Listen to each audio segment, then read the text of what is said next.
చేసింది చాలా ఘోరంతా, చెప్పుకుంది మీరంతా కొండంతా. చాలా విషయాలు చెప్పారు, చాలా ప్రోగ్రెస్ ఉన్నది, చాలా మొత్తం కూడా ట్రాన్స్ఫార్మింగ్ చేస్తున్నాం అని చెప్పి కూడా చెప్పారు. ఖచ్చితంగా ట్రాన్స్ఫార్మింగ్ చేస్తున్నారు, కానీ నెగిటివ్ డైరెక్షన్లో చేస్తున్నారు అధ్యక్ష, పాజిటివ్ డైరెక్షన్లో కాదు.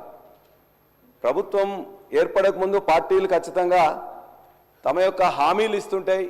ఆ హామీలు ప్రజలు అడిగినా అడగకున్నా ప్రజల అవసరాల కోసం ఇస్తుంటాయి. మీరిచ్చిన హామీలు నిజంగానే కొంత టైం ఇవ్వాలనే ఉద్దేశంతో సంవత్సరాల పాటుగా మేము ఎక్కువ మాట్లాడలేదు అధ్యక్ష. మీరు ఎవరు ప్రజలు అడగకున్నా మీరు బాండ్ పేపర్స్ ఇచ్చిండ్రు, నమ్మకం కలిగించడానికి డేట్స్ ఇచ్చిండ్రు, అదేవిధంగా డెడ్ లైన్స్ ఇచ్చిండ్రు, కానీ వాటిని ఇప్పటివరకే అన్ని అంశాల మీద కూడా పదే పదే తప్పిండ్రు అధ్యక్ష. దరిదాపుగా ఇవాళ ఇచ్చిన హామీలలో ఒక 10% మీరు మొదలుపెట్టింది, కానీ ఆ 10%లో కూడా అరకొరగానే ఉన్నాయి తప్ప పూర్తిగా ప్రజలందరూ విశ్వాసం కలిగించే విధంగా వాళ్ళకు ఉపయోగపడే విధంగా ఏ ఒక్క పథకం కూడా ఇప్పటిదాకానైతే పూర్తిగా చేయలేదు అధ్యక్ష. మిగతా 90% హామీలు కూడా ఖచ్చితంగా ఇవాళ చేయలే.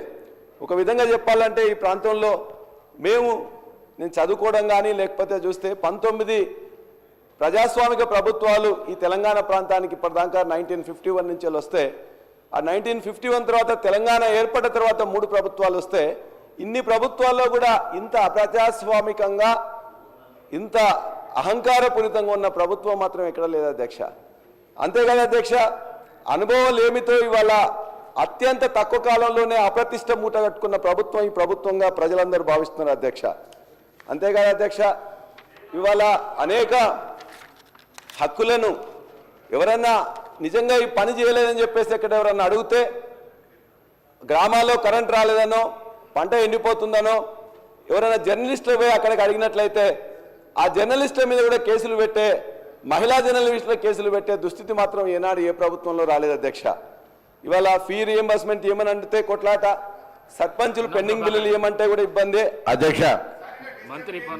అరే సార్ లేని ఆ మహిళా జర్నలిస్ట్ పెట్టిన వీడియోను మీరు కూడా సభ ముందు మీరు చూసి అది పనిష్మెంట్ అని ఫీల్ అయ్యి ఒకవేళ పల్లారాజేశ్వరరెడ్డి గారి మీద కూడా అటువంటి మాటలు మాట్లాడి ఉంటే వారు ఎటువంటి శిక్ష అవసరం లేదంటే రేపు పొద్దుగా అటువంటి వీడియో తయారైతే పెద్ద ఇష్యూ కాదు. కాంగ్రెస్ పార్టీకి ఏదో పెద్ద తయారు చేయాలంటే పెద్ద ఇష్యూ కాదు, కానీ అటువంటి వీడియోలు కూడా వీళ్ళు సమర్థిస్తే అంతకంటే వాళ్ళకు ఉండేటువంటి ఎటువంటి విచక్షణ కోల్పోయి పూర్తిగా ఫ్రస్ట్రేషన్లు ఉన్నారో అర్థమవుతుంది. అనుభవం గురించి మాట్లాడుతారు. ఎవరికి అనుభవం లేదు అధ్యక్ష? కాంగ్రెస్ పార్టీకి అనుభవం కావాలా?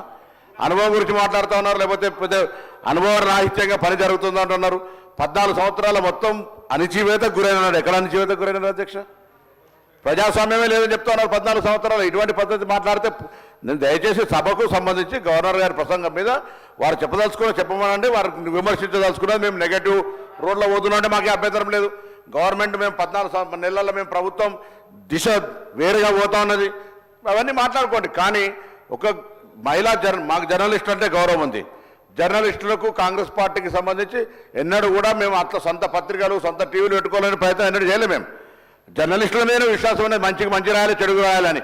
ఇక అంత పూర్తిగా భాష మరందరికీ ఒకసారి వీడియో చూస్తే ఆ భాషను ఎవరు వ్యక్తిగతంగా ఎవరి గురించి మాట్లాడుతున్నారు ఆ భాషను చూసినట్టయితే మేము సమర్థిస్తే సభ్యులు ఆ జర్నలిస్టుకి మద్దతుగా మాట్లాడినటువంటి మాట ఉపసంహరించుకోమని చెప్పి కోరుతాను ఈ సందర్భంగా. అన్నా ధన్యవాదాలన్నా, మీరు ఒక వారికి సింపతి ఉన్నందుకు. నేను అడిగేది ఏంటంటే అన్న, వారు మాట్లాడింది కాదు, వారు ఎక్కడైతే వారి యొక్క కొన్ని రికార్డ్ చేసి వాళ్ళు చేసినవన్నీ కూడా ప్రజల యొక్క భావాలుగా వచ్చినాయి. ఒకవేళ వాళ్ళు మహిళలు కాబట్టి నా రిక్వెస్ట్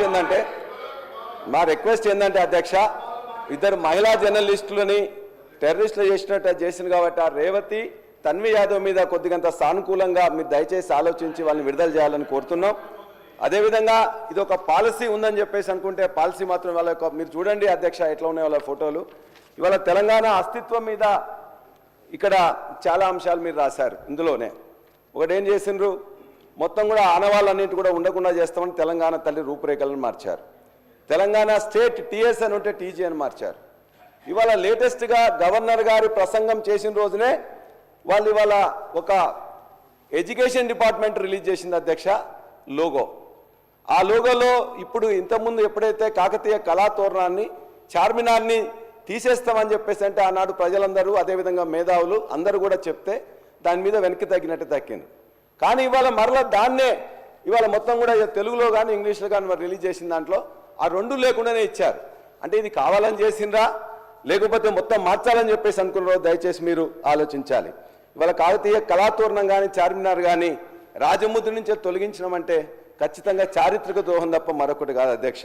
చేస్తే లోపాయికారిగా గోప్యంగా చేయాల్సిన అవసరం లేదు.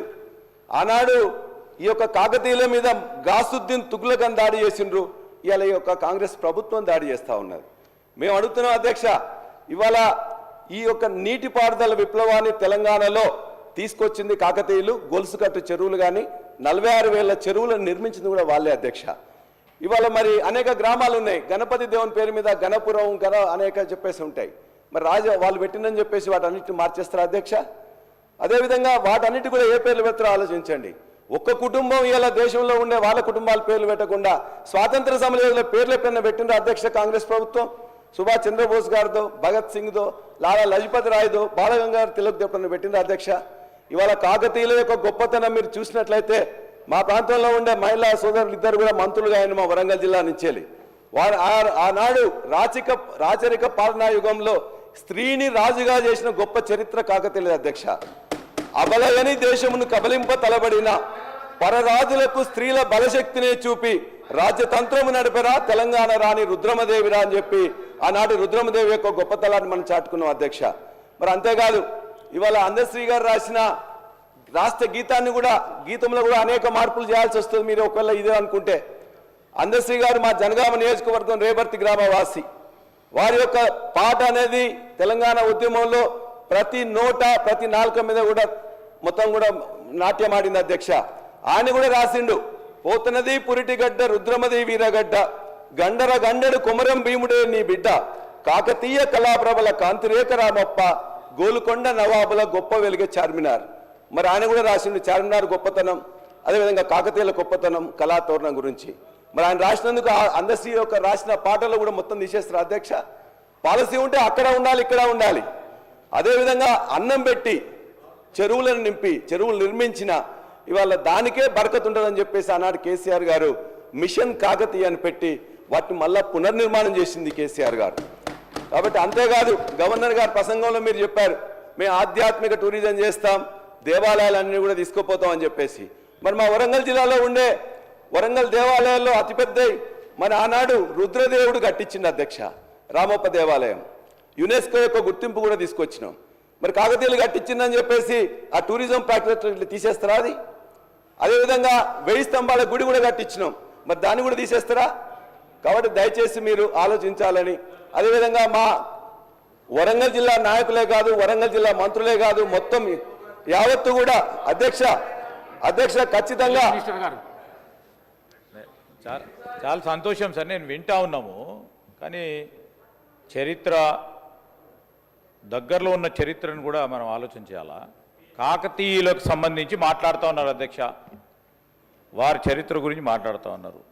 టీఆర్ఎస్ పార్టీకి సంబంధించి ఆనాడు మా ప్రభుత్వ హయాంలో ఉమ్మడి రాష్ట్రంలో 2 కోట్ల రూపాయలు కాకతీయ ఉత్సవాల గురించి ఆ రోజు కేటాయింపు చేస్తే 2 కోట్లు కాదు 4 కోట్లు 6 కోట్లు 8 కోట్లు చేయాలని చాలా సందర్భాల్లో వారు డిమాండ్ చేశారు.